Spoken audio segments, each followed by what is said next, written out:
The Nevada desert had a way of swallowing sound. Even in Reno's grittier neighborhoods where the neon lights from the casinos couldn't quite reach, the night held a peculiar stillness, broken only by the distant hum of traffic on Virginia Street and the occasional bark of a stray dog. It was nearly midnight when Mara Castellanos heard the motorcycle rumble into the alley behind her clinic. She'd been restocking supplies in the cramped back room of Tony's auto shop, where she ran an unofficial medical practice for people who couldn't, or wouldn't, go to hospitals. The arrangement was simple. Tony provided the space, she paid minimal rent, and nobody asked too many questions about the men and women who showed up at odd hours with injuries they needed handled discreetly. The engine cut out abruptly.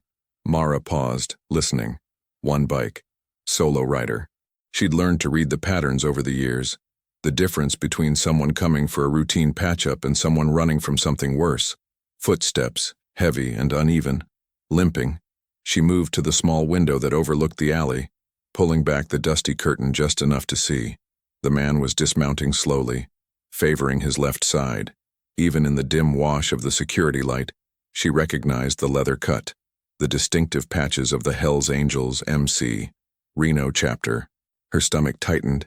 She'd treated club members before, mostly minor injuries, but they usually went to their own medic. Someone coming here alone meant something had gone wrong. The knock came.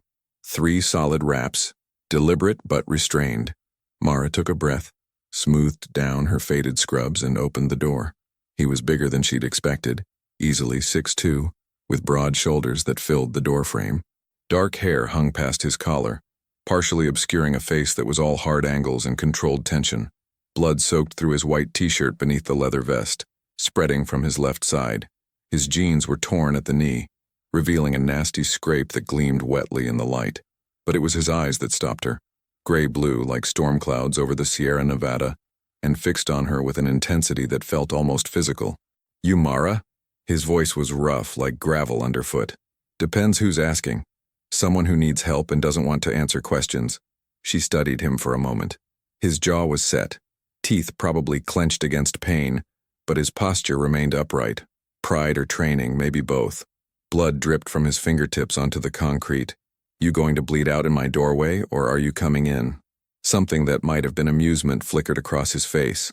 He stepped inside, and she caught the sharp scent of copper mixed with leather and desert dust. The clinic was modest.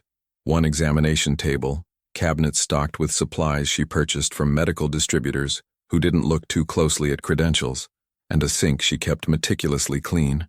Fluorescent lights hummed overhead, casting everything in sterile white. "Table," she directed, locking the door behind him and pulling the curtain closed.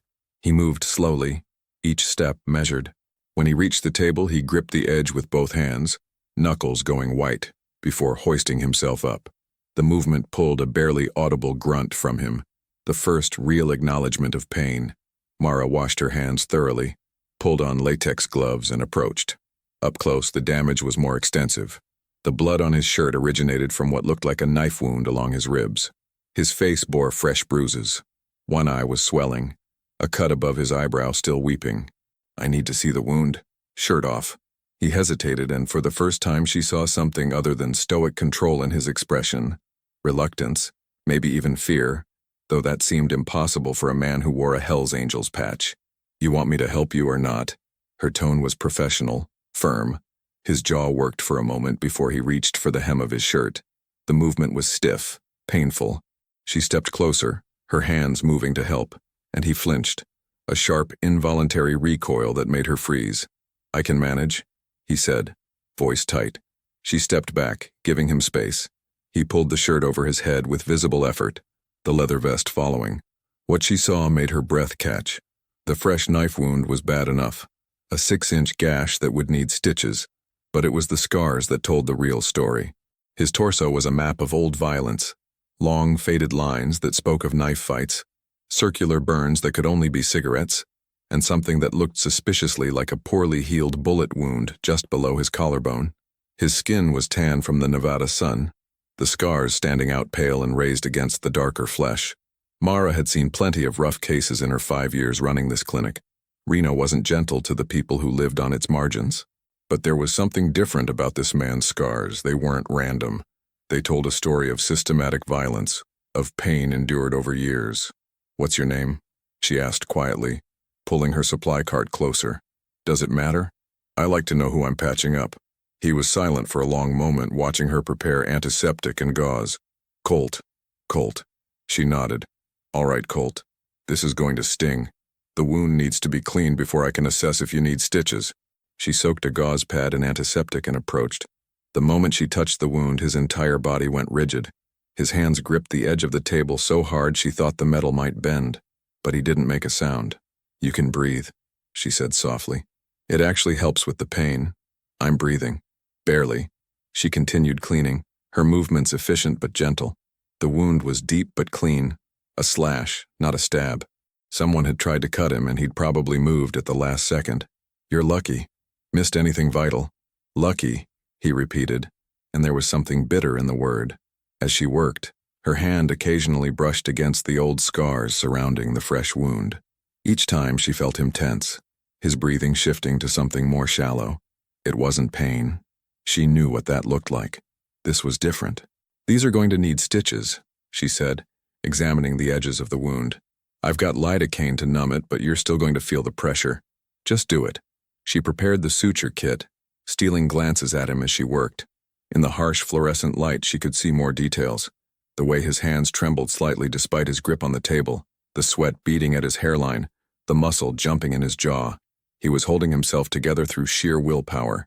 "What happened tonight?" she asked as she drew up the lidocaine. "Got into a disagreement?" "Must have been some disagreement." She injected the anesthetic around the wound, watching his face. He didn't flinch this time, just stared straight ahead at the wall. "The other guys look worse." "I'll bet." She waited for the lidocaine to take effect, then threaded the needle. "Why didn't you go to your club's medic?" That got a reaction. His eyes flicked to hers, sharp and assessing. "How do you know we have one?" "I've been doing this long enough. Clubs take care of their own, so why are you here?" He didn't answer, and she didn't push. Some questions answered themselves if you waited. The stitching took 20 minutes. Mara worked in silence, her hands steady despite the weight of his presence.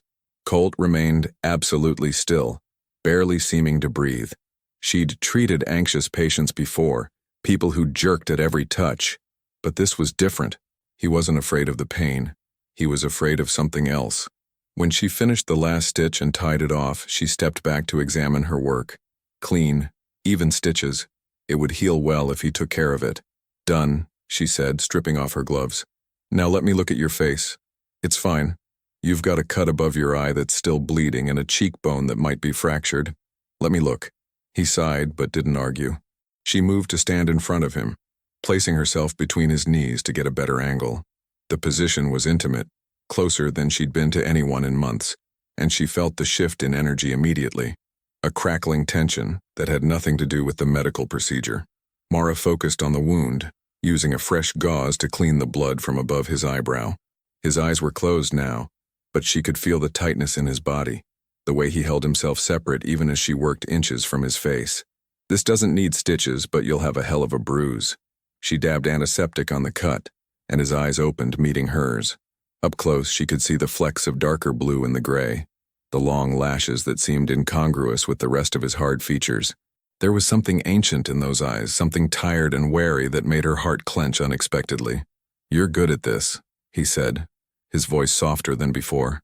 "I've had practice." She placed a butterfly bandage over the cut, her fingers gentle against his skin. "Your cheekbone isn't broken, just bruised. Ice it when you get home." She should have stepped back then, returned to professional distance. Instead, she found herself studying his face, the strong nose that had been broken at least once, the scar through his left eyebrow, the stubble that shadowed his jaw. There was a rugged beauty to him, she realized, buried under the violence and hard living. Her hand moved without conscious thought, reaching toward a scar that curved along his jawline. The moment her fingers made contact, he jerked back, his hand snapping up to catch her wrist. "Don't." The word came out harsh, almost panicked. His grip was firm but not painful. His thumb pressed against the inside of her wrist where her pulse hammered. They froze like that. Her hand caught in his, their faces close enough that she could feel his breath. She should have been afraid. She was alone with a man who could probably break her in half, a man who'd clearly just come from a violent confrontation. But fear wasn't what she felt. "I'm sorry." she said quietly. I shouldn't have. It's fine. He released her wrist abruptly, looking away. I should go. But he didn't move. Instead, he sat there, his hands back on the table edge, his shoulders hunched slightly as if bracing against something invisible. Mara stepped back, giving him space. She busied herself cleaning up the supplies, disposing of bloodied gauze, organizing the instruments. The silence stretched between them, thick and complicated. The stitches need to stay clean, she finally said, falling back on professional detachment. No riding for at least 3 days if you can help it. Come back in a week so I can check them. I'll heal fine. Maybe, but infections are a bitch, and that wound is deep enough to cause problems if you're not careful. She crossed her arms, studying him. Besides, you know where I am now. Might as well use the resource. He looked at her then, really looked at her, not just assessing for threat or cataloging features, but seeing her. Mara felt exposed under that gaze, like he was reading things she didn't want known. Why'd you open the door? He asked suddenly. The question caught her off guard. What? Tonight. You saw the cut, the patches. You knew what I was. Why'd you let me in? She considered lying, offering some easy answer about professional duty or financial necessity. Instead, she told the truth. Because you knocked instead of breaking in. Because you asked instead of demanded, and because... She paused, searching for the right words. Because you looked like someone who needed help and didn't know how to ask for it. Something shifted in his expression. A crack in the armor, brief but unmistakable. For just a moment she saw past the hard exterior to something vulnerable underneath. Something that had been hurt long before tonight's fight. Then it was gone, shuttered behind those storm-gray eyes. Colt slid off the table, moving more easily now that the adrenaline had worn off and the pain was managed. He pulled his ruined shirt back on carefully, then the leather vest. The patches caught the light, a death's head grinning from his back, the rocker reading Renault across the bottom. He pulled out a roll of cash, peeling off bills. What's the damage? $200. He handed her $300 bills. For the discretion. Mara took the money, tucking it into her pocket. I don't talk about my patients. Good to know. He moved toward the door, his limp less pronounced now. Mara followed, unlocking it for him.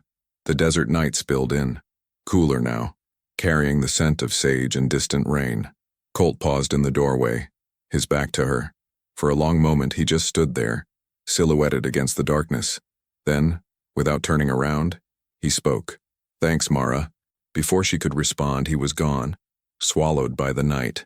She heard the motorcycle roar to life, the sound fading as he rode away into Reno's maze of streets.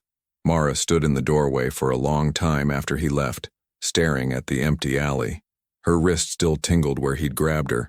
Her fingers still remembered the texture of his scars. Something had happened in that room tonight. Something more than just a medical procedure. She touched her wrist absently, feeling her own rapid pulse. The night was quiet again, the desert reclaiming its silence. But inside her chest, something had shifted. A door opened that she hadn't known was closed. A question asked that she couldn't quite articulate. When she finally locked up and headed home, she carried that question with her, turning it over in her mind like a stone warmed by the sun. And she knew, with a certainty that both thrilled and terrified her, that this wasn't over. Colt would be back, and when he came, she would be waiting. 5 days passed before Mara saw Colt again. 5 days during which she told herself she wasn't watching for him, wasn't listening for the particular rumble of his motorcycle in the alley. 5 days of treating the usual parade of patients, construction workers with smashed fingers, casino dealers with carpal tunnel, sex workers with injuries they wouldn't explain to ER doctors who judged them. It was Thursday evening, just after 7, when the familiar knock came. 3 sharp raps, controlled and deliberate. Mara's hands stilled over the inventory she'd been pretending to focus on, her heart rate picking up in a way that had nothing to do with professional concern. She opened the door. Colt stood in the alley, looking less damaged than their first encounter, but somehow more dangerous. The swelling around his eye had gone down, leaving behind a spectacular bruise that shaded from deep purple to sickly yellow. The cut above his eyebrow was healing well under the butterfly bandage. He wore different clothes, dark jeans and a plain black t-shirt under the leather vest, his boots scuffed and dusty. "You're early," she said, stepping aside to let him in. "I said a week. Figured I'd get it checked sooner rather than later." He moved past her and she caught the scent of him, Leather and motor oil, cigarette smoke, and something else. Something clean underneath, like soap or shampoo. How's it been feeling? She locked the door and gestured to the exam table. Fine. Some pulling when I move certain ways, but nothing bad. He lifted himself onto the table with considerably more ease than last time, though she noticed he still favored his left side. The table creaked under his weight as he settled, his hands resting on his thighs instead of gripping the edge. A small change, but significant. Shirt, she said, washing her hands and pulling on fresh gloves. This time, he didn't hesitate. He pulled the shirt off in one smooth motion and laid it beside him. Mara approached, her eyes going immediately to the wound. The stitches looked good. No signs of infection. The edges of the wound clean and beginning to heal. The skin around it was still tender, reddened but not inflamed. She touched the area carefully, watching his face for reactions. You've been taking care of it, she observed. Followed your instructions. That's a first. She allowed herself a small smile. Most of my patients think they know better. I don't know shit about medicine. That's why I came to you. His honesty was unexpected. Refreshing. Mara examined the stitches more closely, checking each one. As she worked, her hands moved across his ribs, occasionally brushing the older scars. She felt him tense slightly each time. That same involuntary reaction from their first meeting. These can come out in about 3 more days, she said, stepping back. It's healing well. You were lucky. If it had been any deeper, you'd have been looking at serious complications. So I've been told. He watched her dispose of her gloves, his expression unreadable. Mara pulled up a stool and sat, bringing herself closer to eye level with him. Can I ask you something? His jaw tightened almost imperceptibly. You can ask. The scars. The old ones. She kept her voice neutral, clinical. They bother you. Not physically, emotionally. Why? That's more than one question. So answer the one you want to. Colt was quiet for a long moment, his eyes fixed on some point past her shoulder. The fluorescent lights hummed overhead, punctuating the silence. When he finally spoke, his voice was low, almost reluctant. They're reminders. Of what? Things I'd rather forget. It wasn't much, but it was more than she'd expected. Mara leaned forward slightly, her elbows on her knees. We all have things we'd rather forget, but the scars are part of you now, whether you like it or not. Fighting that doesn't make them go away. You a therapist now? No, just someone who's seen a lot of people carry a lot of pain. She held his gaze. And you're carrying more than most. Something flickered in his eyes. Surprise, maybe, or recognition. You don't know anything about me. I know you rode here alone instead of going to your club's medic. I know you flinch when someone touches your scars, but not when they stitch up a fresh wound. I know you paid me extra for discretion, which means whatever happened wasn't club business, or if it was, you don't want them knowing you got hurt. She paused. I know you came back early, which means either you're worried about the wound or you wanted an excuse to come back. His expression shuddered, walls going up. You're reading too much into it. Maybe. She stood, moving to the sink to refill her coffee mug from the pot she kept on a hot plate. Want some? It's terrible, but it's hot. Sure. She poured him a cup, handing it to him black. Their fingers brushed as he took it, and that spark of connection arced between them again. Brief but undeniable. Colt looked down at the coffee, his jaw working. I didn't go to Doc, our medic, because he'd have asked questions. He'd have told the club and they'd have wanted to know why I was in a fight that wasn't theirs. He took a sip, grimaced at the taste. You're right about that part. And the scars? Those are older. Different life. He set the mug down on the table beside him.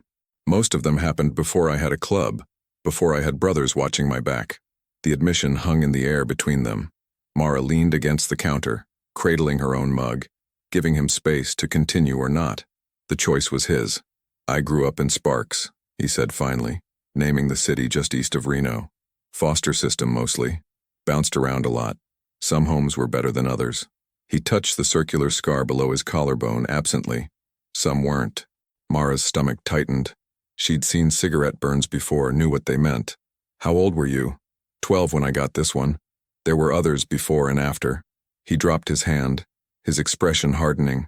I got out when I was 16, been on my own since. And the club? Found them when I was 19. Or they found me, depending on how you look at it. They gave me something I'd never had. Family, loyalty, a place where I fit. His eyes met hers. The scars from before remind me of what I was. The cuts I get now, fighting for my brothers, those I can handle, those make sense. Understanding dawned. The old scars represented victimhood, powerlessness, everything he'd worked to leave behind. The new wounds were different. They came from choosing to fight, from having something worth fighting for. That's why you pull away when I touch them, she said softly. I don't like being reminded of the kid I was. Weak, dependent, unable to protect myself. You weren't weak. You were a child in a bad situation. Feels the same from the inside. Mara set her mug down and moved closer, but carefully, telegraphing her movements. She stopped a few feet away, close enough to be heard clearly but far enough not to crowd him. You survived. That takes more strength than most people have. And you built something for yourself after. That takes even more. She chose her next words carefully. But you can't heal if you keep pretending part of yourself doesn't exist. The kid who got those scars is still part of who you are, whether the man you've become wants to acknowledge it or not. Colt's hands curled into fists on his thighs. You don't understand. You're right. I don't understand exactly what you went through, but I understand trauma. I understand how it lives in your body, how certain touches or sounds or smells can bring it all back like it happened yesterday. She took a breath. I had a brother, Miguel. He got mixed up with a gang when he was 15. Thought it would give him protection, respect, all the things he couldn't find at home. He died when he was 17, shot during a robbery he didn't even know was happening. Wrong place, wrong time. Colt's expression shifted, softening slightly. After he died, I couldn't stand to be touched, Mara continued. Every time someone hugged me or put a hand on my shoulder, all I could think about was his body in that casket, how cold and wrong he felt when I touched his hand. It took years before touch didn't make me want to crawl out of my skin. What changed? I had to make a choice. I could either let that trauma control me forever, or I could work through it. So I became a nurse, then started this clinic. I spend my days touching people, helping people, and somewhere along the way, touch stopped being about death and started being about healing again. She moved closer, slowly enough that he could stop her if he wanted. When she was standing between his knees again, she raised her hand, palm up, offering, I'm going to touch your scars now. Not as a doctor, not to treat anything, just to show you that they don't have to mean what you think they mean. His eyes locked on hers, storm gray and turbulent. Why? Because someone needs to show you that you're more than what was done to you. For a long moment, he didn't move. Then, so slowly it was almost imperceptible, he nodded. Mara placed her palm flat against his chest, just over his heart. She could feel it hammering against her hand, fast and hard. His skin was warm, the muscle beneath solid. She held still, just maintaining contact, letting him adjust to her touch. Then she moved her hand, tracing the long scar that ran along his ribs. He tensed immediately, his breath catching, but he didn't pull away. She felt the tremor that ran through him, saw the muscle jumping in his jaw as he fought to stay still. This scar doesn't define you, she said quietly, her fingers gentle against the raised tissue. It's just a mark on your skin. It doesn't determine who you are or what you're worth. She moved to another scar, this one shorter but deeper, puckered at the edges. Again, that full body tension, that barely controlled reaction. But again, he held still. Tell me about the bike, she said, changing the subject deliberately. How long have you been riding? It took him a moment to answer, his voice rough. Since I was 17. Stole my first one from a parking lot in Sparks. It was a piece of shit Harley Sportster. Barely ran, but it was mine. A pause. Got caught 3 days later, did 6 months in juvie. But you kept riding. Yeah. When I got out, I got a job at a garage. Saved up. Bought a legitimate bike. Been riding ever since. Her hand moved across his torso, touching each scar in turn, and with each one she asked him something. About his life, his work, his brothers in the club. Slowly, incrementally, she felt him relax. The tension didn't leave entirely, but it eased, his breathing deepening, his muscles loosening. What about you? He asked when she paused. How'd you end up running a clinic out of an auto shop? Nursing school, then 5 years in the ER at Renown. I saw how many people came in with problems that could have been handled earlier if they'd had access to care. People without insurance, people who couldn't afford to miss work, people who didn't trust the system. She traced a pattern around a cluster of small scars near his waist. So I quit and opened this place. Tony, the shop owner, his daughter is one of my best friends from nursing school. He gave me the space and word spread. You treat a lot of people like me? Define like you. People on the wrong side of the law. I don't ask what side of the law people are on. I just ask if they need help. Her hand stilled, resting over a particularly nasty scar near his hip. Though yeah, a lot of my patients operate in gray areas. Seems like the people who need help most are often the ones society decides don't deserve it. You ever worry about the risk? Every day. But I worry more about what happens if I don't help. Colt caught her hand then, his fingers wrapping around hers, stopping her movement. But unlike their first meeting, the grip wasn't panicked or defensive. It was almost gentle, his thumb brushing across her knuckles. You're not what I expected, he said. What did you expect? Someone harder. More cynical. You see the worst of people every day, patch up their violence, and yet you still… He trailed off, searching for words. Still what? Still treat them like they matter. Like I matter. The vulnerability in those words hit her like a physical force. Mara turned her hand in his grip, lacing their fingers together. His hand was rough with calluses, scarred across the knuckles, but his hold was careful, like he was afraid she might break. You do matter, she said firmly. Whatever you've done, whatever's been done to you, you matter. They stayed like that, hands clasped, her standing between his knees in the harsh fluorescent light of her makeshift clinic. The moment stretched, intimate and charged with something neither of them was quite ready to name. Finally, Colt released her hand, pulling back. I should go. Yeah, but neither of them moved.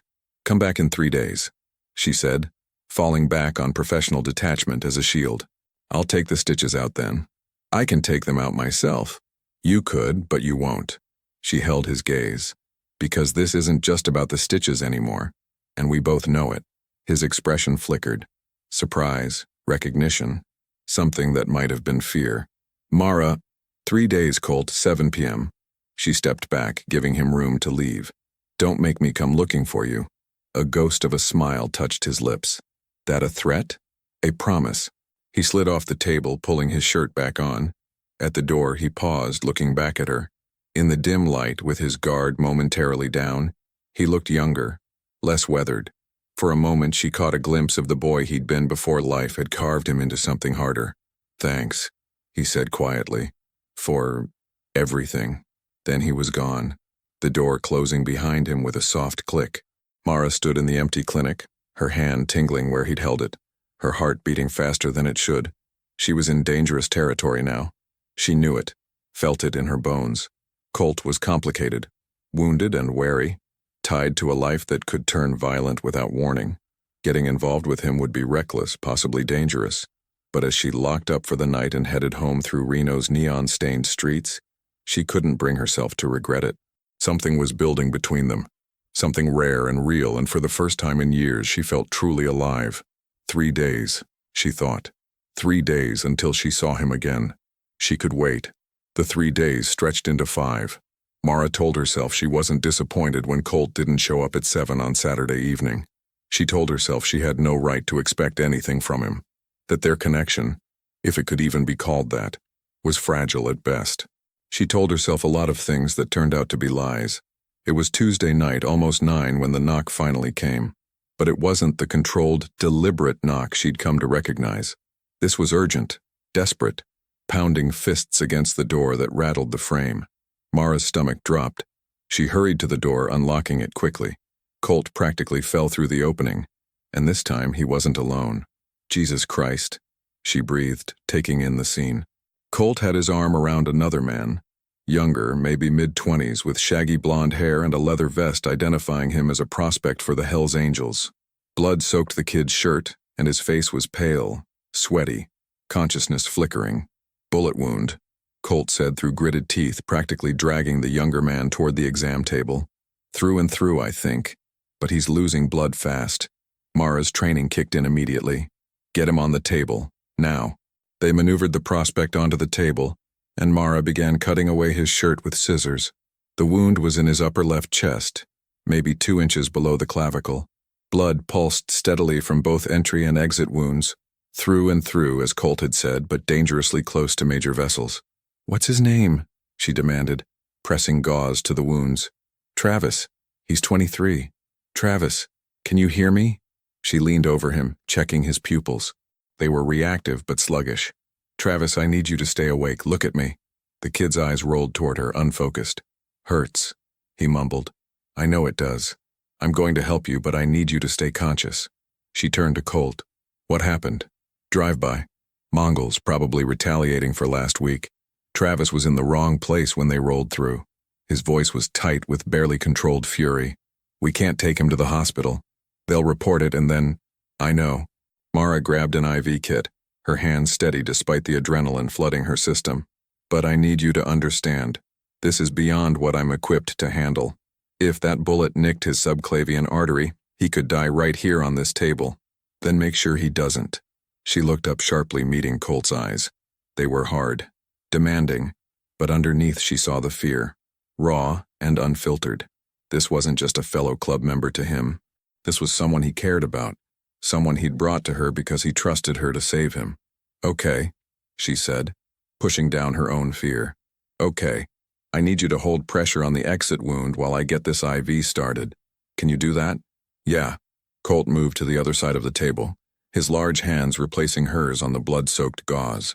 Mara worked quickly, finding a vein and starting the IV. She hung a bag of saline and opened it wide, hoping to replace some of the fluid volume Travis was losing. The next 20 minutes were a blur of controlled chaos. Mara cleaned the wounds, checked for damage to major structures, and began the delicate work of closing the entry and exit points. Colt assisted with steady hands, following her instructions without question, his presence both calming and motivating. Travis drifted in and out of consciousness, moaning when the pain broke through the local anesthetic Mara had injected around the wounds. She talked to him constantly, using her voice as an anchor to keep him present. You're doing great, Travis. Stay with me. Think about something good. Your favorite ride. Best meal you ever had. Whatever keeps you here. My bike, Travis slurred. Custom Softail. Black and chrome. Tell me about it. What kind of chrome work? As Travis rambled weakly about his motorcycle, Mara sutured the wounds, her stitches small and precise. The exit wound was messier, the tissue more damaged, but she worked methodically, repairing what she could. Finally, after what felt like hours but was probably less than 30 minutes, she stepped back, stripping off her gloves. Done. The wounds are closed, but he needs antibiotics and close monitoring for the next 48 hours. If he develops a fever, if the bleeding doesn't stop, if he shows any signs of respiratory distress, he needs a hospital immediately. I don't care what the consequences are. His life is more important. Colt nodded, his jaw tight. Understood. Where are you taking him? Clubhouse. We've got a room set up for situations like this and Doc will monitor him. Your medic should have been the one doing this surgery. Doc's out of town. Won't be back until Thursday. Colt looked at her and the gratitude in his eyes was almost overwhelming. You saved his life. I bought him time. The next 2 days will determine if he makes it. She pulled off her blood-stained gloves, tossing them in the biohazard bin. I'll write down everything. Antibiotics, warning signs, care instructions. Make sure your medic gets it. She spent the next 10 minutes writing detailed notes, including doses of medications she sent with them from her supply. Colt read over her shoulder, committing the information to memory. Travis had drifted into a more stable unconsciousness, his breathing deeper, his color marginally better. Mara checked his vitals one more time before nodding. He's stable enough to move, but you need to be gentle. Any jostling could restart the bleeding. I've got a van outside. We'll get him settled in back. Another man appeared in the doorway, older, maybe 40, with a graying beard and the same leather vest. He took in the scene with professional calm, then moved to help Colt lift Travis. They carried him out carefully and Mara followed, watching as they settled him into the back of a black van. The older man climbed in beside Travis, already checking the bandages with experienced hands. That's Marcus, Colt said, closing the van doors. He'll get Travis to the clubhouse. I'll follow on my bike. Wait. Mara caught his arm before he could turn away. Your stitches. You never came back to have them removed. Been busy. Clearly. She looked at him. Really looked. The bruising on his face had faded to yellowed shadows, but he looked tired, worn thin by stress and responsibility. Come back inside. 5 minutes. Mara. 5 minutes, Colt. The adrenaline's keeping you going now, but once it crashes, you're going to feel every injury you've been ignoring. Let me check your wound before you go. He hesitated, then nodded. Marcus drove off with Travis and Colt followed Mara back inside. The clinic looked like a crime scene. Blood on the floor, on the table, scattered supplies everywhere. Mara ignored it, gesturing Colt to sit on the stool instead of the table. "Shirt," he complied, and she knelt in front of him to get a better angle on his ribs. The wound had healed well despite his failure to return. The stitches were ready to come out, the scar already forming, a thin red line that would fade to white over time. She worked in silence, clipping and pulling each stitch with practiced efficiency. Colt sat perfectly still, watching her work. The tension in the room was different now, charged not just with the aftermath of trauma, but with something deeper, something that had been building between them since the moment he'd first knocked on her door. "Done," she said quietly, but she didn't move away. She stayed kneeling between his legs, her hands resting lightly on his thighs, her eyes on his. Mara, her name on his lips was a question, a warning, a plea. "I know," she whispered. "I know this is complicated. I know you're dangerous. I know getting involved with you is probably the worst decision I could make." She paused. "But I can't stop thinking about you. These past 5 days I've been watching for you, listening for your bike, telling myself I was being ridiculous." His hand came up slowly, cupping her face. His palm was rough against her cheek, his thumb brushing across her cheekbone with surprising gentleness. "You should stay away from me," he said, but his touch contradicted his words. "I'm not good for you. My life, it's violent, unpredictable. What you saw tonight, that's normal for me. People I care about get hurt. I'm not afraid of your life. You should be. Maybe." She turned her face into his palm, pressing a kiss there. "But I'm more afraid of walking away from this, from you, without knowing what it could be." Colt's eyes darkened, and she watched the war playing out across his face, the desire to protect her warring with his own need for connection, for someone who saw past the leather and patches to the man underneath. "If we do this," he said slowly, "if we cross this line, there's no going back. You'll be part of my world, whether you want to be or not. The club will know about you. My enemies will know about you. You'll be a target. Then teach me how to protect myself, but don't ask me to pretend this doesn't exist." He pulled her up then, his hands on her waist, bringing her to stand between his knees. Their faces were inches apart, his breath warm against her lips. "You're sure?" His voice was rough, almost desperate. "I'm sure." The kiss, when it came, was inevitable. His lips were softer than she'd expected, gentle despite the intensity she could feel coiled beneath his control. He kissed her like she was something precious, something that might break if he wasn't careful. Mara melted into him, her hands sliding up his bare chest to curl around his neck. She felt his heart hammering against her palms, felt the tremor in his hands where they gripped her waist. This was different from the charged moments they'd shared before. This was intentional, a conscious choice to step into unknown territory together. When they finally broke apart, both breathing hard, Colt rested his forehead against hers. "This is going to get complicated," he said. "Everything worth having is complicated." He smiled then, a real smile, not the ghost of one she'd seen before. It transformed his face, made him look younger, less burdened. "I have to go," he said reluctantly. "Travis needs me." "I know." She stepped back, already missing his warmth. "But Colt, come back. Not because you need medical attention, just come back." "I will." He pulled his shirt on, wincing slightly at the movement. At the door, he turned back. "Thank you. For saving him. For—" He trailed off, searching for words. "For seeing you," she finished softly. "Yeah, for that." After he left, Mara stood in the blood-stained clinic, touching her lips where his had been. She'd crossed a line tonight, stepped into dangerous territory with a man whose life could explode at any moment. But as she cleaned up the blood and sterilized her instruments, she felt no regret, only anticipation for what came next, and a fierce determination to protect what was building between them. Whatever complications arose, they would face them together. A week passed before Mara saw Colt again, but this time, his absence didn't worry her. He'd actually called, his number appearing on her phone at odd hours with brief updates on Travis's recovery, questions about wound care, and once, late at night, just to hear her voice. "Can't sleep," he'd said that night, his voice rough with exhaustion. Keep replaying it, the sound of the gunshot, the look on his face when the bullet hit. "Is Travis okay?" "Yeah. Doc says he's healing well, thanks to you.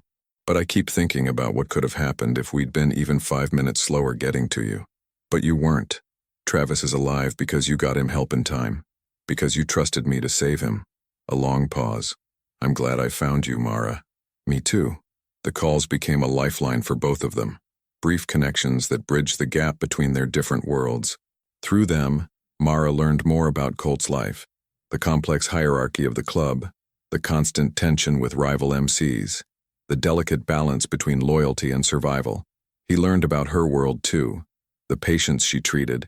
The challenges of running an unlicensed clinic. The reasons she'd walked away from legitimate medicine.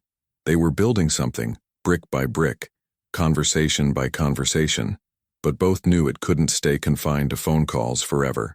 It was Friday evening when Colt finally showed up in person. Mara was treating a regular patient, Carmen, a sex worker in her 30s with a sprained ankle, when she heard the motorcycle rumble into the alley. Her heart rate kicked up immediately, a physical response she couldn't control. "Someone special?" Carmen asked with a knowing smile, catching Mara's distraction. "Just another patient. Honey, I've known you for 3 years. You don't get that look on your face for just another patient." Carmen tested her newly wrapped ankle, nodding in satisfaction. "Must be quite the man. It's complicated. The good ones always are." After Carmen left, Mara busied herself restocking supplies, trying to calm her nerves. When the knock came, she took a breath before opening the door. Colt stood in the fading evening light, and something about him was different. He looked lighter somehow, less burdened. The bruising on his face had completely faded, and his eyes were clearer, less haunted. "Hi," she said, suddenly feeling awkward. "Hi yourself." He stepped inside, and the space between them crackled with energy. "How have you been?" "Busy. You?" "Same." He moved closer, close enough that she could smell leather and soap, see the flecks of blue in his gray eyes. "I've been thinking about you." "Yeah?" "Yeah." His hand came up to cup her face, thumb tracing the line of her jaw. "About this. About us." "And what did you conclude?" "That I'm probably going to mess this up somehow, but I want to try anyway." Mara smiled, leaning into his touch. "Good. Because I've been thinking about you too. And I came to the same conclusion." He kissed her then, and it was different from the first time. Less tentative, more certain. His arms wrapped around her, pulling her close, and she melted into him, her hands sliding beneath his leather vest to feel the warmth of his body through the thin t-shirt. They broke apart reluctantly, both breathing hard. Colt rested his forehead against hers, his hands cradling her face. "I want to take you out," he said. "Properly. Dinner. Maybe a ride afterward if you're up for it. I've never been on a motorcycle. First time for everything." She thought about it, about climbing onto the back of his bike, wrapping her arms around him, becoming visible as his, girlfriend? Partner?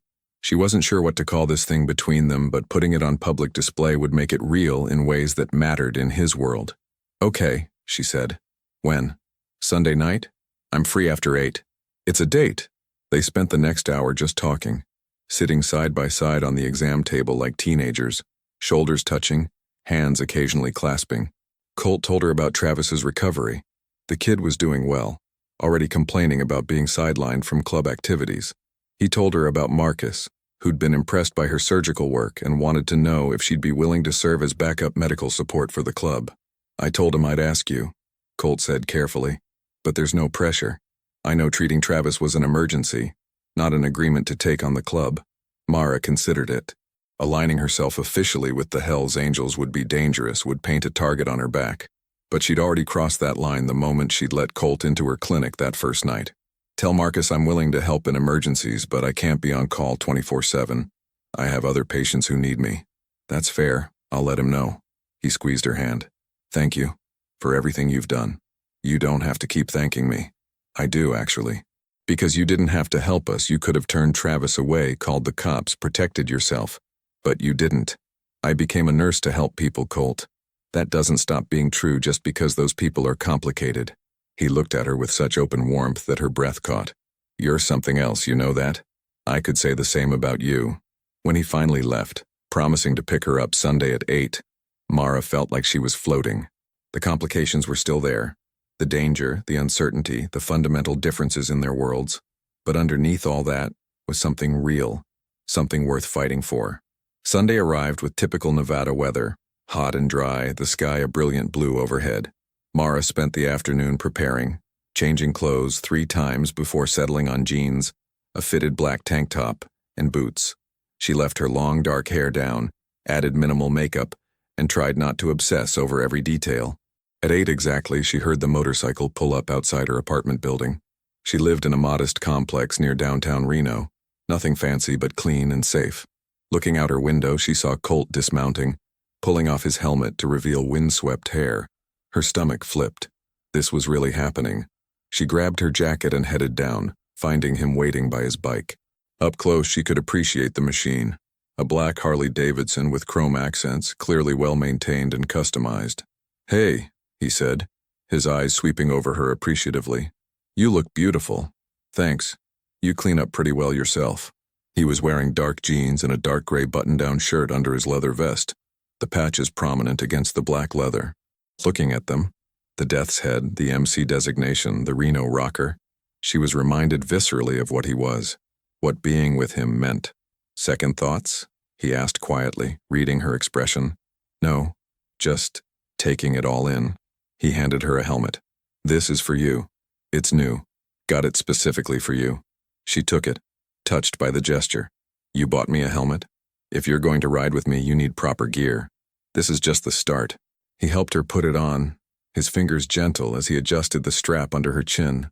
"How's that feel?" "Good. A little weird, but good. You'll get used to it." He climbed onto the bike, then offered his hand to help her mount behind him. "Swing your leg over. Settle in behind me. Your feet go on these pegs here." Mara climbed on clumsily, acutely aware of how close their bodies were. She wrapped her arms around his waist, tentatively. "Tighter," he said, glancing back at her. "You need to hold on, especially when we turn. Don't be shy. I need to know you're secure." She tightened her grip, pressing herself against his back. Through the leather and fabric, she could feel the solidity of him, the warmth radiating from his body. "Good. Lean with me when I lean. Don't fight it. And if you need me to stop or slow down, just tap my side twice. Got it?" "Got it." The engine roared to life beneath them, vibrating through her entire body. Then they were moving, pulling out of the parking lot and onto the street. Mara's heart raced as they accelerated, the wind whipping past them. The world took on a different quality from the back of a motorcycle, sharper, more immediate, stripped of the barriers that usually separated her from her surroundings. They rode through Reno as the sun set, painting the sky in shades of orange and purple. Colt took them past the neon glow of the casinos, out toward the outskirts where the city gave way to high desert. He handled the bike with confident ease, his body moving fluidly through turns, his hands steady on the controls. Gradually, Mara relaxed into it, learning to read his body language, to lean with him, to trust his control. There was something intensely intimate about it, the closeness, the shared rhythm, the way she had to surrender to his skill and judgment. He pulled into a small roadside diner about 20 minutes outside the city, a classic silver Airstream that looked like it had been there since the 50s. The neon sign flickered Rosie's Diner, and the parking lot held a mix of motorcycles and pickup trucks. "Best burger in Nevada," Colt said as he helped her off the bike. "Trust me on this." Inside, the diner was warmly lit and comfortably worn, with red vinyl booths and a long counter. A few other bikers occupied various tables, and Mara felt their eyes on her and Colt as they chose a booth in the back. "You come here often?" she asked, removing her helmet and running her fingers through her hair. "Yeah. It's a neutral spot. Different clubs use it, but there's an unspoken rule about not causing trouble here. Rosie doesn't tolerate bullshit." He gestured to a heavy-set woman behind the counter with bright red hair and a no-nonsense expression. "She'll throw you out faster than you can apologize." A waitress approached, young, maybe early 20s, with tired eyes. She smiled at Colt with genuine warmth. "Hey, Colt. Haven't seen you in a while. Been busy, Jenny. How's your mom?" "Better. The antibiotics you helped us get worked. She's back at work." "Good to hear." He gestured to Mara. "This is Mara. Mara, Jenny. Nice to meet you," Mara said, processing the casual mention of antibiotics. She filed it away to ask about later. They ordered burgers, fries, and milkshakes, comfort food that reminded Mara of childhood. As they waited for their food, Colt reached across the table, taking her hand. So, first motorcycle ride. What did you think? Terrifying and exhilarating in equal measure. I get why you love it. It's freedom. No matter what else is happening when I'm on that bike, it's just me and the road. Everything else falls away. Their food arrived and conversation flowed easily as they ate. Colt asked about her childhood, about her family, about the brother she'd mentioned. She told him about Miguel, about growing up in a working-class Mexican-American family in Reno, about watching her brother get pulled into gang life because he was looking for exactly what Colt had found in the club: belonging, purpose, family. I think that's why I don't judge, she said. I saw how the system failed my brother, how he fell through the cracks because nobody offered him a better path. The club might be dangerous, but at least it's honest about what it is. Not everyone sees it that way. I'm not everyone. After dinner, they rode again, this time up into the hills overlooking Reno. Colt pulled off at a scenic overlook, and they dismounted to take in the view.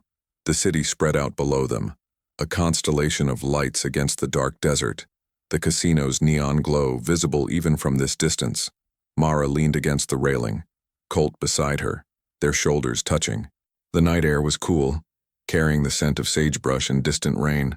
I used to come up here when I was younger, Colt said quietly, when things got bad, when I needed to think.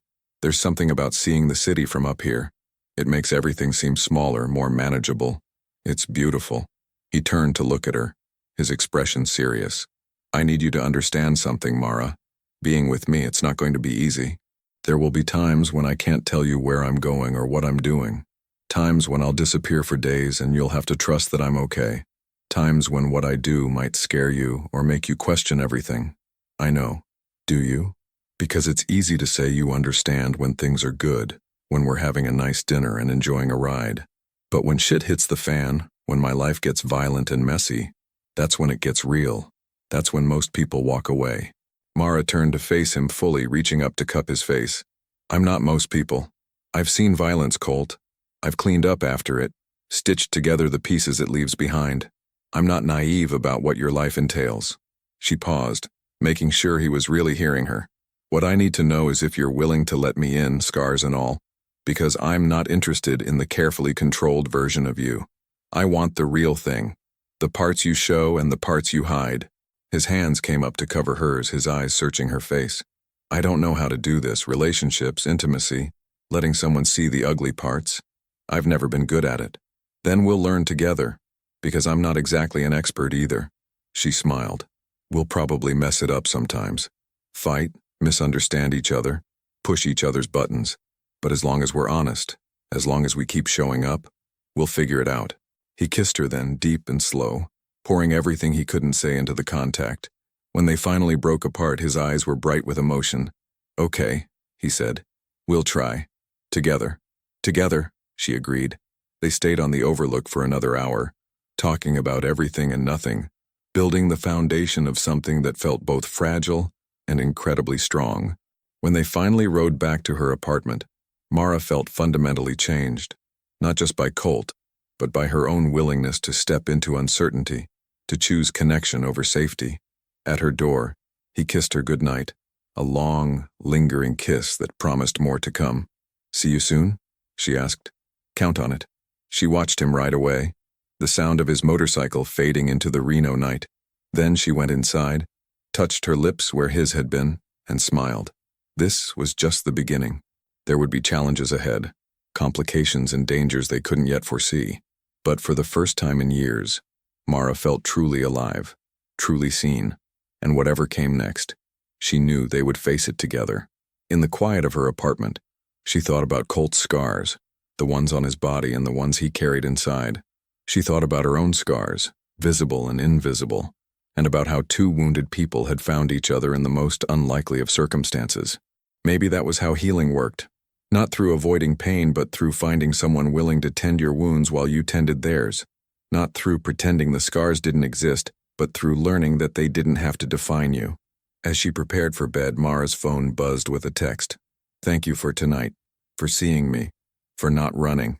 See, she smiled, typing back quickly. Thank you for letting me in. Sweet dreams. Outside, the Nevada night stretched on. vast and star-filled. And somewhere in that darkness, two people who'd been broken by life were finding their way towards something whole, one careful touch at a time. The line between them had been crossed, but it wasn't a boundary anymore. It was a bridge, connecting two souls who'd both learned that the scars you carry don't have to be carried alone.